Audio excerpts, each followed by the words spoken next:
กินมังนัดน้ำผึ้งมังนัดกกยิ้วนี่เนื้อแดงๆเรื่องๆหวานๆช้ำๆทุกคนเดี๋ยวจะพี่น้องปองไปน้ำไหล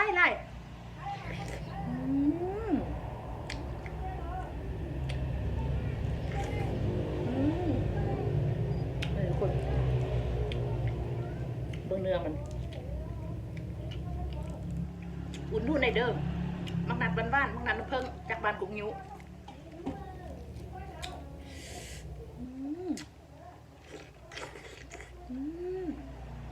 บ้าน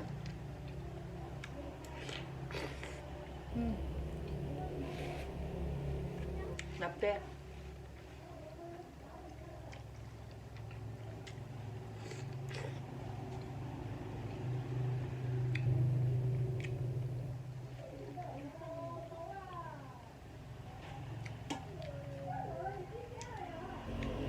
คน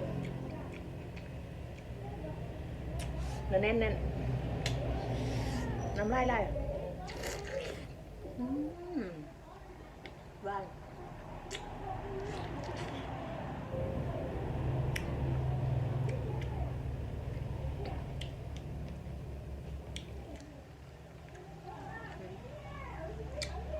อย่าบอกไล่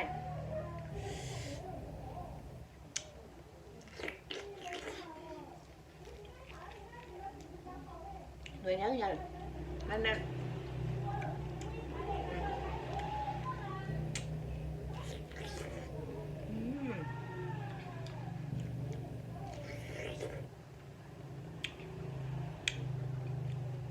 แซ่บซอย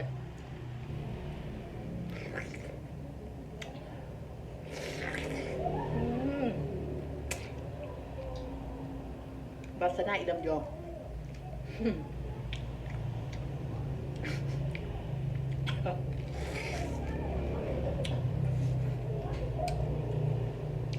มาดีมากมอนไปมาเอาไปไหมสบายดีมาสบายดีกองเลยสบายดีกองเด้พี่ลูกหักปลาเด้หักปลาดีๆจุ๊บน้ำพักเลยไหนลุกขึ้นมาเลยพี่จุ๊บน้ำพักเลยนี่หักกันเอามั่งนัดนี่เอาไปในปากฮะทุบปลาเด้มาทุบพี่เลยมาทุบพี่ทุบไปทุบน้ำน้ำว่าทุบน้ำไหม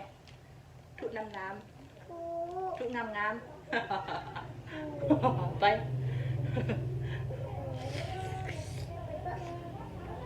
ด้านหน่วย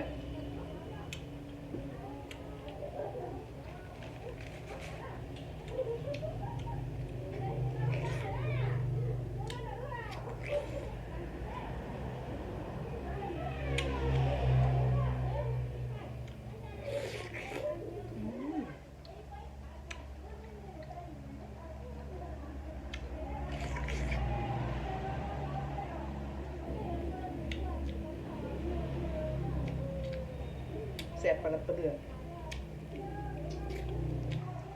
มันนี่ง่ายๆบูเป็นยังไงมักนัดกลุ่มยูมาตอน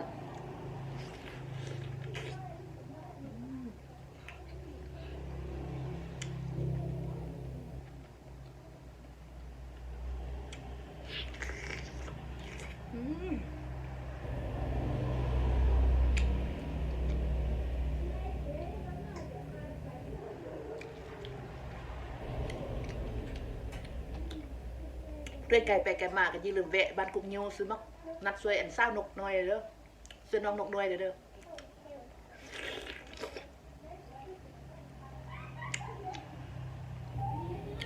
บ้าน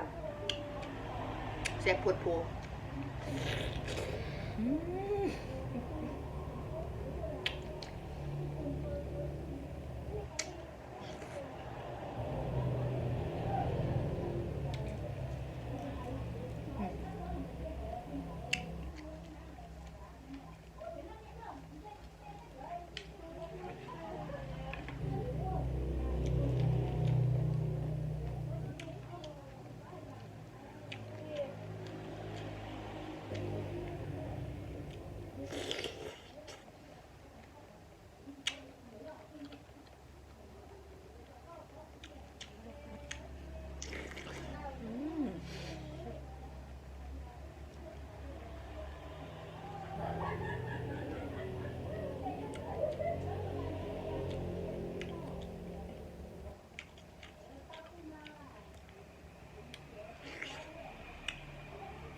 วมน้ำลาย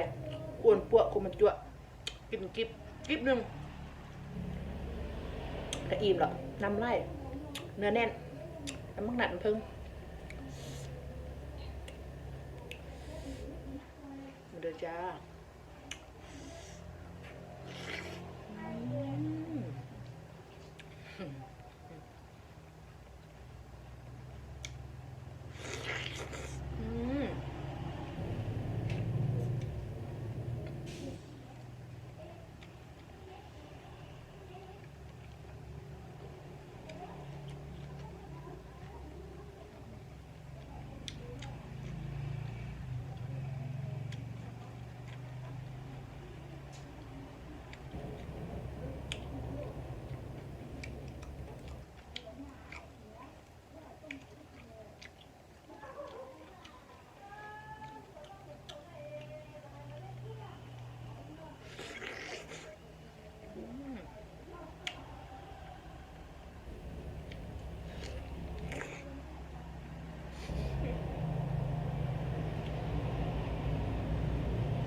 ตอนนี้นะทุกคน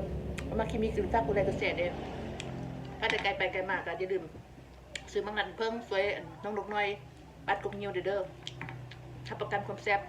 หวานหอมสุดยอดนำกระไล่ไปก่อนละ